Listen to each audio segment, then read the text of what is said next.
Well, good day, my friends. It's your old pal Jordan the Lion and the beautiful Katie. Hello. And today we are coming to you from Providence, Rhode Island, and we're really focusing today on the crazy, bizarre life of H.P. Lovecraft. He was a writer who nowadays a lot of us know from a lot of movies, his short stories. My favorite is The Reanimator, but he had a very difficult life. He was a hard person to like, but a genius writer. And it's kind of bizarre. A lot of his fears and things that he hated in life, he would, some say, adapt into the things that he wrote about. So we're going to tell you about him, go visit his grave today, and see the homes that he lived in. So Daze with Jordan the Lion and you all, and Katie, it begins right now.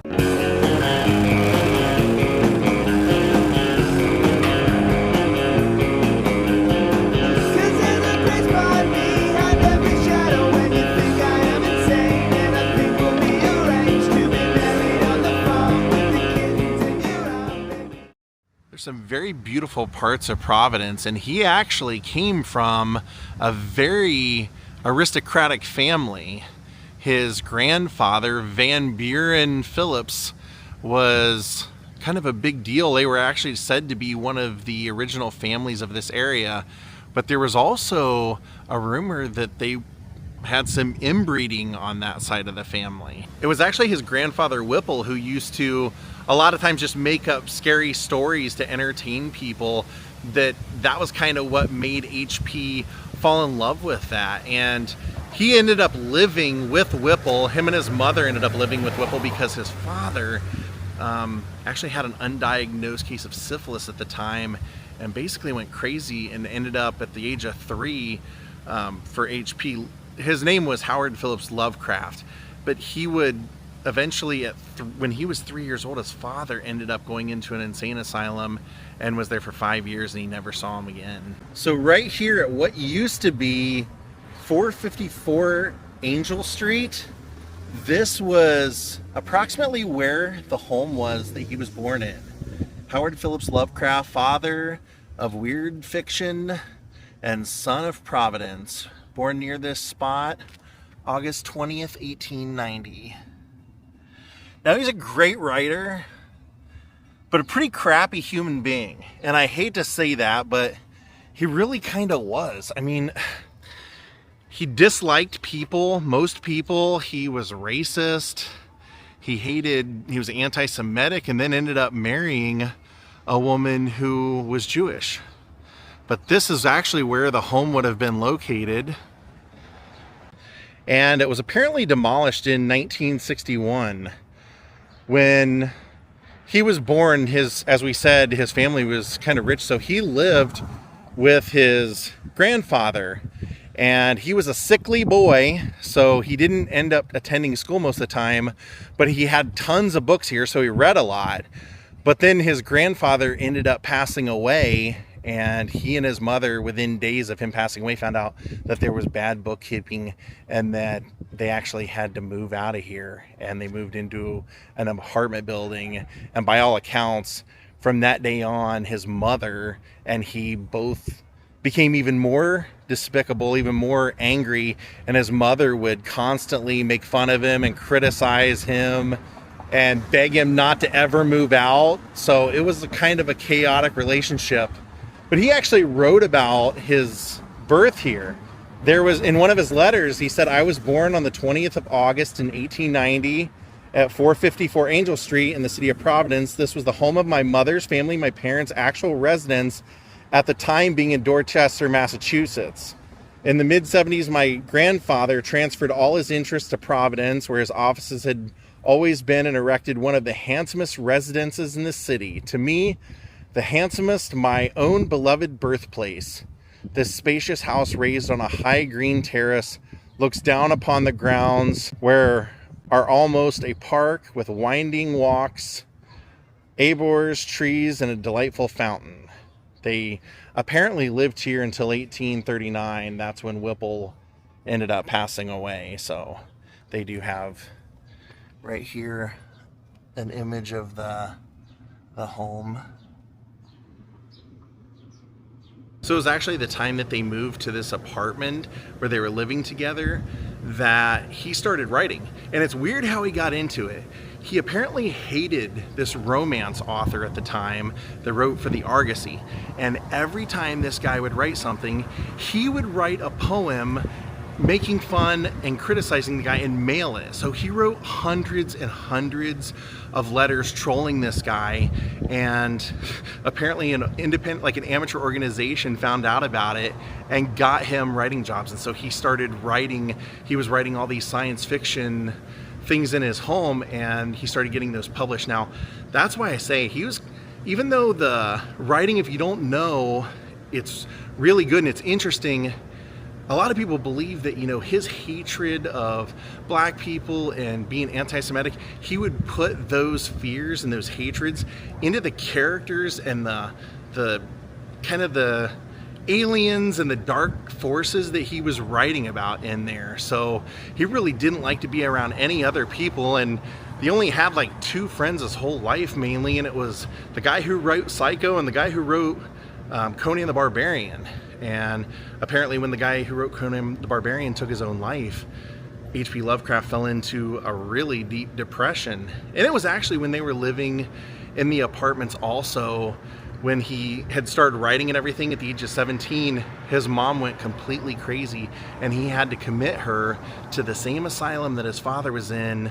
And within 2 years, she also died. So he ended up having to go live with two of his aunts in an apartment, and they did not get along at all. Look at that place. There's H.P. Lovecraft Memorial Square up there. We actually saw online that there's a plaque over by the university, so we're going to check that out. It's a centennial plaque, and what it says is, U.S. author, I can never be tied to raw new things, for I first saw the light in an old town, where from my window huddled roofs slope down to a quaint harbor rich with visionings. Streets with carved doorways where the sunset beams, folded old fan lights, and small window panes, and Georgian steeples topped with gilded veins. These are the sights that shape my childhood dreams. He was always kind of considered almost like the next Edgar Allan Poe. Kind of shocking that Brown University has that on their campus, considering his history and everything, right? That is crazy. Here we are at Swan Point Cemetery. I like the entrance, that's for sure. Kind of assuming he'll be with his grandfather, family plot type deal, I would think. So here we are. We have his father, Winfield Lovecraft, who died when he was just a boy. Didn't really know him that well. Then his mother, who he lived with in that kind of weird, almost like Psycho situation where they'd argue and all that stuff. The odd thing is that he never really went out. Like, she didn't want him to have friends or do anything, so he wouldn't even go out and do anything until after she went to bed. Shortly after she died, like a month after she died, he went to a conference and met a woman who owned a hat shop, but also was making enough money that she financed magazines. And he ended up marrying her. They got married and he continued writing. He was actually doing very well for a while. And then she got really sick. And when she got sick, he quit writing, and then they lost most of their money. So she took a new job in Cleveland. He didn't want to go, so he moved to Brooklyn. Now Katie is looking at this obelisk here, and apparently the fans, I believe I read online, paid for this, so you can see his parents' name and his wife. Then it says, and their son, Howard P. Lovecraft. So what's crazy is that he moved to Brooklyn, and there he was confronted by all of his fears. Remember, Katie, we read that he was pretty racist, didn't like people that didn't look like him. And when he moved to Brooklyn, his whole neighborhood was that. The melting pot that was Brooklyn was an absolute nightmare. It just brought out any sort of fear for him, and it prevented him from going out. Yeah, so he stayed there for like 2 months and then apparently called his aunts. And he had never told them at the time he was getting married that he even was getting married. He told them by letter. Mm-hmm. So he called them and said, "Can I come back and live with you?" And so that's what ended up happening. Even though he was married, he never saw his wife again because he moved back here and was living with them. Now, what's sad is that when she died, his wife died, it didn't seem to really affect him that much. And then one of his aunts died, and he and the other aunt had to go live in a smaller apartment together. But like I said, he only really had 2 friends. He had kind of made these 2 pen pal relationships at that conference, and his friend, the man who wrote Conan the Barbarian, took his own life, and that's when H.P. Lovecraft fell into a major depression. And he would continue writing, but it would take him forever to finish anything. He never had money, and they said at this time the only way that he could eat and survive would be he would buy the expired cans from the market, and he would basically live off of that. That's pretty sad. Now, he ended up getting an illness, and he started writing about this illness that he would talk about, calling it the grip. When he died, his last words were, "I am Providence." So they actually put that on the headstone. It's a little hard to read, but it's at the very bottom right here.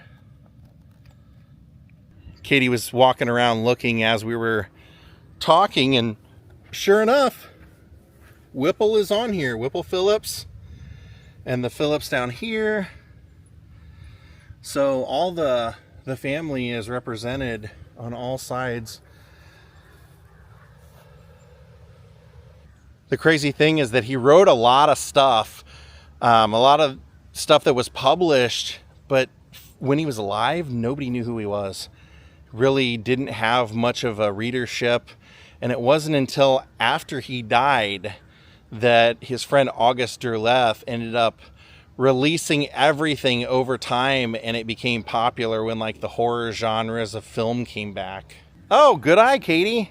She just noticed that the 2 aunts that he lived with are actually buried here as well. Annie was one of them, Annie Phillips. And back here, Emmeline. Katie and I were kind of jokingly, because he didn't get along with them, I said they kind of sound like a Patty and Selma situation from The Simpsons. Well, this was the last home that H.P. Lovecraft lived in. It's actually called the Samuel Mumford House. And he started feeling really bizarre. And so I mentioned he started writing about the grip. He would feel the insides of his body changing. He never went to a doctor. Well, when he finally had to, because the pain was so excruciating, they found out that basically his insides were rotting away, and that his body was, he had let it go so long, his body was riddled with tumors.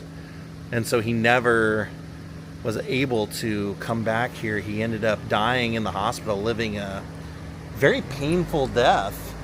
It ended up being terminal cancer of the small intestine, and he died within a month of his diagnosis. Yeah.